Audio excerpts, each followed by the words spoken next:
ஐஷாரவதிக் hospital தர்மபுரியிலேருந்து நான் அவங்க doctor Aisha. நான் ரீசெண்டாக வந்து ஒரு பெரிய செலிபிரிட்டி ஒரு பதிவு போட்டது வந்து நான் பார்த்தேன். அது எனக்கு ரொம்ப பிடிச்சிருந்தது. அது கண்டிப்பாக அதை பற்றி பேசணும் அப்படின்றத நான் நினச்சேன். ஏன்னா இதுக்கு முன்னாடி நான் அதை பற்றி பேசியிருக்கேன். ஆனால் அவர் இது சொன்னது வந்து எனக்கு ரொம்ப ரொம்ப பிடிச்சது. அது என்னென்னா டிஜிட்டல் ஃபாஸ்டிங் பண்ணுங்க அப்படின்னு சொல்லியிருந்தார். அது வேற யாரும் இல்லை, நம்மளோட சமுத்திரக்கனி சார் தான் வந்து டிஜிட்டல் ஃபாஸ்டிங் பற்றி பேசியிருந்தார். அதாவது நீங்கள் உடல் ரீதியாக ஃபுட்டுக்கு நம்ம எடுக்கிற ஃபாஸ்டிங்கை விட டிஜிட்டல் ஃபாஸ்டிங்ன்றது வேற ஒன்றும் இல்லை. உங்களோட மொபைல் ஃபோன்ஸ், உங்களோட மற்ற மாதிரி என்ன மாதிரி கேஜெட்ஸ் இருந்தாலும் அதிலிருந்து ஃபாஸ்டிங் எடுங்க. ஒரு நாளைக்கு இல்லைன்னா ஒரு 48 மணி நேரத்துக்கு அதிலிருந்து நம்ம விலகி இருக்கும்போது எவ்வளோ நம்மளோட விஷயங்கள் உடல் ரீதியாக மன ரீதியாக நமக்கு எந்த அளவுக்கு வந்து ஒரு ரிலாக்ஸேஷன் கிடைக்கும் அப்படின்றத அவர் சொன்னது எனக்கு ரொம்ப ரொம்ப பிடிச்சது. அது கண்டிப்பாக உங்களுக்கும் அது நான் சொல்லணும்னு நான் ஆசைப்பட்டேன். கண்டிப்பாக நிறைய பேர் பார்த்துருப்பீங்க, ஒரு சிலர் மிஸ் பண்ணியிருக்கலாம். இந்த டிஜிட்டல் ஃபாஸ்டிங்கோட என்னெல்லாம் பெனிஃபிட்ஸ்ன்னு பார்த்தாச்சுன்னா, இப்போ ஒரு 24 ஹார்ஸ் நான் வந்து எந்த ஒரு சோஷியல் மீடியா எதுவுமே நான் பார்க்கல, நான் என்னோட ஒர்க் மட்டும் நான் பார்த்துட்டு இருக்கேன் அப்படின்றப்போ நிறைய விஷயங்கள் அதில் வந்து நல்லது நடக்கும். ஃபர்ஸ்ட் வந்து என்னோட மைண்ட் வந்து ரிலாக்ஸ் ஆகும். ஏன்னா இந்த சோஷியல் மீடியாவை பொறுத்த வரைக்கும் என்னன்னு பார்த்தாச்சுன்னா, ஒன்று ஏதாவது ஒரு ட்ரெண்டிங்கான ஒரு விஷயம் போயிட்டு இருக்கும், இல்லைனா ஏதாவது ஒரு நெகட்டிவ் ஆஸ்பெக்ட் ஏதாவது நடந்திருக்கும், அதை பற்றி அதுக்கு பின்னாடி போயிட்டு இருக்கும். ஃபர்ஸ்ட் நியூஸ்ன்னு பார்த்தீங்கன்னா என்ன மாதிரி இன்வென்ஷன்ஸ் போயிட்டு இருக்கு, யாரெல்லாம் என்னெல்லாம் கண்டுபிடிச்சிருக்காங்க, யாரெல்லாம் என்ன சாதனை பண்ணியிருக்காங்க, குளோபலி என்ன நடக்குது, இதை பற்றின விஷயம்தான் வந்து நியூஸில் வந்துட்டு இருந்தது. ஆனால் இப்போ இந்த சோஷியல் மீடியா வந்து ரொம்ப வந்து எல்லாருக்கும் ஆக்சசபிளாக ஆக ஆக தேவையில்லாத விஷயங்கள் தான் நிறைய அந்த சோஷியல் மீடியாவில் இருக்குது. இப்போ எல்லாரும் கவனிச்சு பாருங்கள், ஒரு 1 hour நீங்கள் வந்து ஒரு ஃபேஸ்புக்கோ இன்ஸ்டாகிராமோ ஸ்க்ரோல் பண்ணிட்டு இருக்கீங்கன்னா உங்களுக்கு அதில் பெனிஃபிஷியலாக ஏதாவது இருக்கா கேட்டால் கண்டிப்பாக இருக்காது. ஒன்று உங்களை இன்ஃப்ளூயன்ஸ் பண்ணுற மாதிரி இருக்கும். தேவையில்லாத ட்ரெண்டு, இந்த ட்ரெண்டிங் அப்படின்றத பார்க்கும்போது எனக்கு அவ்வளோ வருத்தமாக இருக்குது.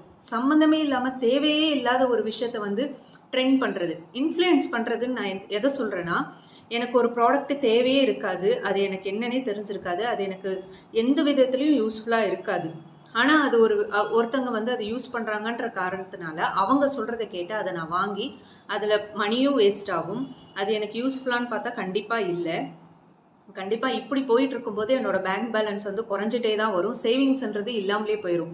ஒரு மாதத்தில் நீங்கள் எடுத்து பாருங்கள், உங்களுக்கு தேவையான அளவுக்கு நீங்கள் செலவு பண்ணுறீங்களான்னு கேட்டால் இல்லை. அது தேவைக்கு மீறி தான் எல்லாருமே நம்ம செலவு பண்ணிட்டு இருக்கோம். காரணம் என்னன்னா, ஈஸியாக இன்ஃப்ளூயன்ஸ் ஆயிடுறோம் த்ரூ சோஷியல் மீடியா. ஸோ இந்த சோஷியல் மீடியா அடிக்ஷன் அப்படின்றப்போ கண்டிப்பாக இது எல்லாமே நடந்துட்டு இருக்கு. இதை பற்றி நான் டிஜிட்டல் அடிக்ஷன்னு நான் முன்னாடி பேசியிருந்தேன். இப்போ இந்த டிஜிட்டல் ஃபாஸ்டிங் பற்றி தான் நான் சொல்ல வந்திருக்கேன். இதுல இருந்து நீங்க விலகி இருந்தீங்கன்னா உங்களோட பிரெயின் வந்து எந்த அளவுக்கு வேலை செய்யுதுன்றது நமக்கு பார்க்க முடியும். ஏன்னா இப்போ நம்ம சுயமா வந்து ஒரு இமேஜினரியா ஒரு விஷயத்த யோசிக்கிறது, நிறைய பேருக்கு டெசிஷன் மேக்கிங் இல்லை அப்படின்றதுக்கு இது ஒரு முக்கியமான காரணம் தான் நான் நினைக்கிறேன். ஒரு விஷயத்த கிளியரா டிசைட் பண்றதுக்கு நிறைய பேரால முடியல, எஸ்பெஷலி யங்ஸ்டர்ஸ்.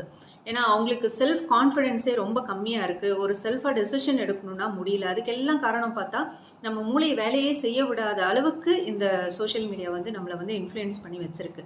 ஸோ இதை நீங்கள் விட்டிங்கன்னா கண்டிப்பாக சுயமாக நமக்கு ஒரு விஷயத்த யோசிக்கிறதுக்கும், சுயமாக ஒரு விஷயத்த ஏதாவது ஒரு ப்ரொடக்டிவாக ஏதாவது பண்ணுறதுக்கு கண்டிப்பாக இது ரொம்ப ஹெல்ப்ஃபுல்லாக இருக்கும்ன்றது தான் என்னோட ஒரு கருத்தும். ஸோ இந்த டிஜிட்டல் ஃபாஸ்டிங்ன்றது ரொம்ப ரொம்ப முக்கியம். அது அவ்வளோ பெரிய செலிபிரிட்டி அவர் பேசியிருக்காரு, சமுத்திரக்கனி சார் பேசியிருக்காருன்றது எனக்கு ரொம்ப சந்தோஷம்.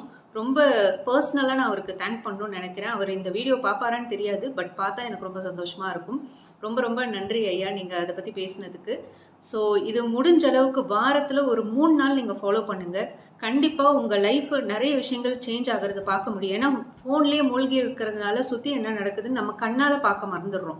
ஒரு ஃபோனில் பார்த்து தான் தெரிஞ்சுக்கிறோம் என்ன நடக்குதுன்றது. அதை தாண்டி வீட்டுக்குள்ளே என்ன நடக்குதுன்னே நிறைய பேருக்கு தெரியறதில்ல. கம்யூனிகேஷன் லேக் ஆகுது. ஸோ இதெல்லாம் நீங்கள் விட்டு விலகி இருந்தீங்கன்னா கண்டிப்பாக உங்களோட செல்ஃபாக நீங்கள் ப்ரொடக்டிவாக நிறைய விஷயங்கள் பண்ணுறதை பார்க்க முடியுன்றது தான் இப்போ இருக்கிற யங்ஸ்டர்ஸ்லேருந்து சின்ன பிள்ளைங்கள்லேருந்து பெரியவங்களுக்கு எல்லாருக்கிட்டையும் நான் இது ஒரு ரெக்வஸ்ட்டாக வச்சுக்கிறேன். முடிஞ்ச அளவுக்கு இது ஃபாலோ பண்ணுங்க.